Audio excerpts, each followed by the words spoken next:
So, Carson, I'm going to try to tell you this story, and I'm going to try to show you some pictures if I can. So, first of all, I'm going to set the setting, and so I'm going to put my screen on screen share. I managed to find on Google Maps Baldwin Lake, and I'm down on the map right about where the fellows were fishing. Now, so the story is that Grandpa Ray and Aunt Janice's former husband, Pete, and my brother Gary were fishing, and it was nighttime. And at Baldwin Lake, you need to understand, is a lake that has a very narrow road all the way around it, and it sits down, and there are hills up all the way around it, and it is spooky there. And the hills were very wooded, and they were down on one corner of what is a horseshoe lake. On the other far corner, there is actually a very, very old cemetery. And so we used to go walking that cemetery, and we used to walk around that road and just literally scare ourselves to death. There's lots of, it's just the whole area there kind of has a real spooky sense. Now that year, of course, this year that Grandpa Ray had just come home from Vietnam. So that would put us in, he was there. He went in March of 1968. He came home, I'm sorry, April of 68. He came home in April of 69.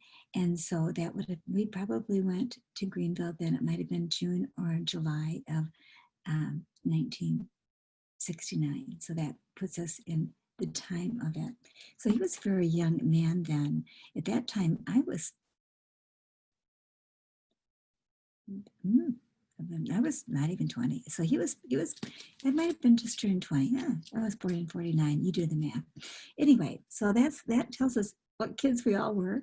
But they were down there fishing. So I'm going to put my share screen up now and see if I can get that map up.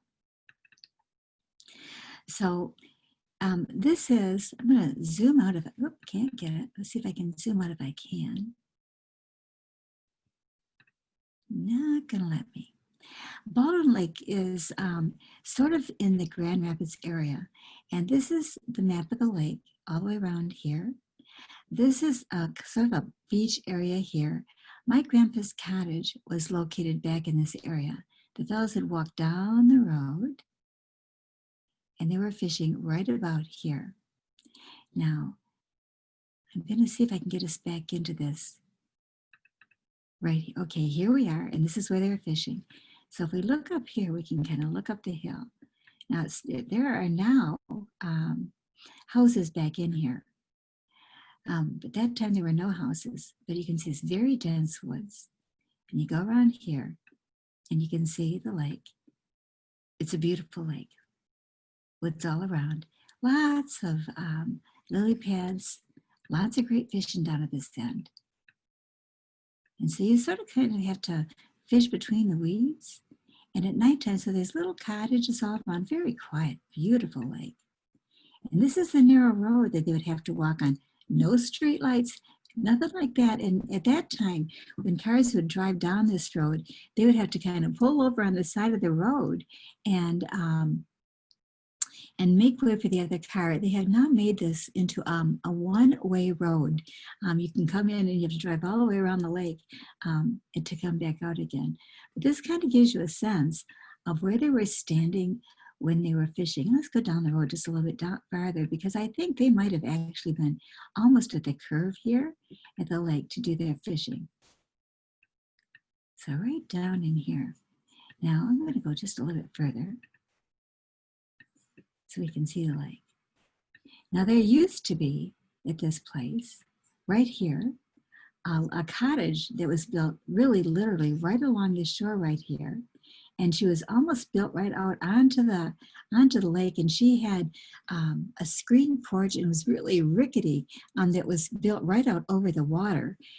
So the whole area was really very, very spooky, even as we come around the curve. And my guess is they might have been right down in here when they were fishing. And again, very dark, very creepy. And so we now see where we were on the lake, right here on the bend. And so They're probably right down more in this area. Yep. But if we go behind us, you can still see this is all uphill and very dense. You see it? So I'll just let you just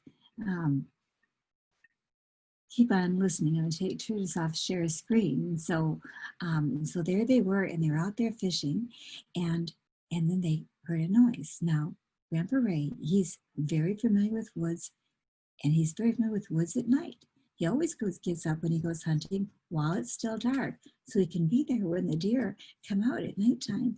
And this sound that he heard that came crashing down toward them at night, he knows the sound of porcupines, he knows the sound of bears, and he's not afraid of in the woods at night. But this sound was not like anything he had ever heard. And they saw something, and whatever it was they saw, and they said something about red eyes, that whatever it was they saw was so scary that they turned tail and they started running all the way back home. So again, if we get back to the map, let's take a look at this again. Where they were down here, they had to run all the way back here in the middle of the night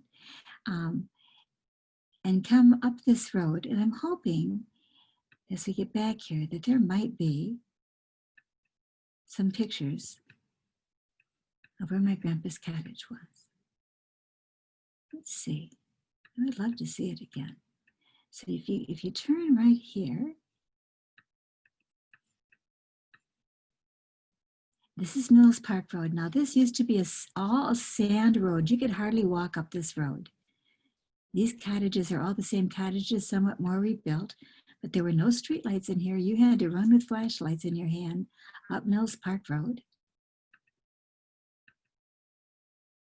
Let's keep turning.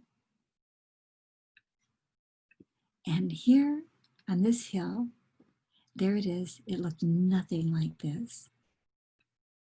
Is this right in front here that is this room was a screened porch.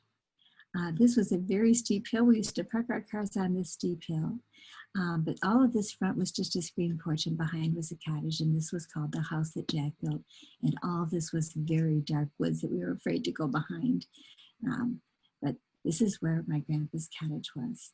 And so they ran all the way around the lake and up to what my grandpa's cottage was. And now the women, which was Aunt Janice and Aunt Sue and me, and Julie was still, my sister Julie was still a little girl, and my mother. We'd all set booby traps for the guys because they were going to be coming in late and they were going to try to not wake us up when they came in from their late night fishing. So we put silverware all over the floor, and all sorts of other little obstacles to trip them up, and they came dashing in so afraid, and they started tripping over all the things that we'd set out and just swerving, carrying out when they came in the house. Couldn't figure out what on earth was going on. And then we turned on the lights to surprise them. And there they were with these huge, terrified eyes telling us all about the very scary story.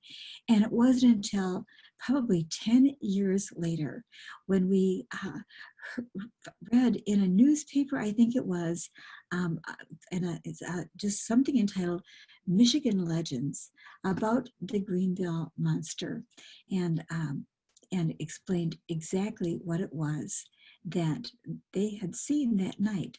Now, the silly thing is, Carson, and I'm so sorry to say this, is that as hard as I've looked since that time, I have not been able to find any other resources that cite that very same article or anything else about the Greenville legend. And if I ever come upon that, sweetheart, I'll let you know. And I'm just going to take another moment here and look at my grandpa's cottage. I look at all this, and it still is. He used to have the same kind of, as we come a little bit closer, I hope we can, maybe not. Back here, there was an outhouse, and over here, we used to make a little fort every single summer.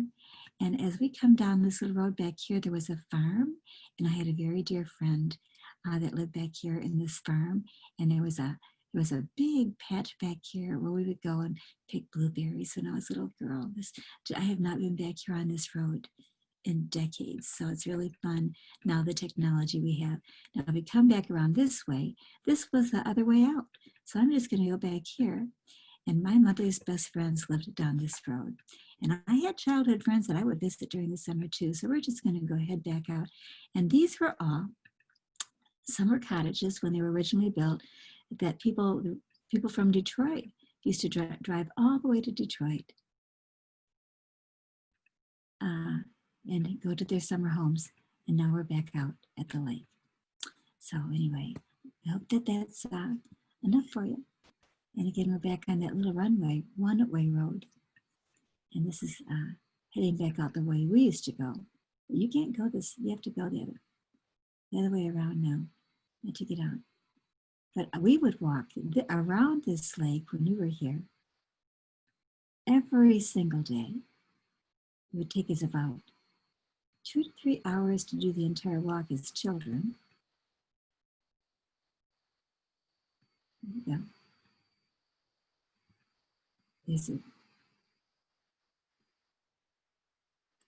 is from the front of the lake, the front edge of the lake, looking all the way down to the end of it. And it would keep us busy for most of the morning, and then we would go swimming in the afternoon. We got a lot of exercise. And then so now, as we're looking here, down over this hill is where the cemetery was. And actually down this road and across over this way, and I don't know if you can see it on the map, there's another lake.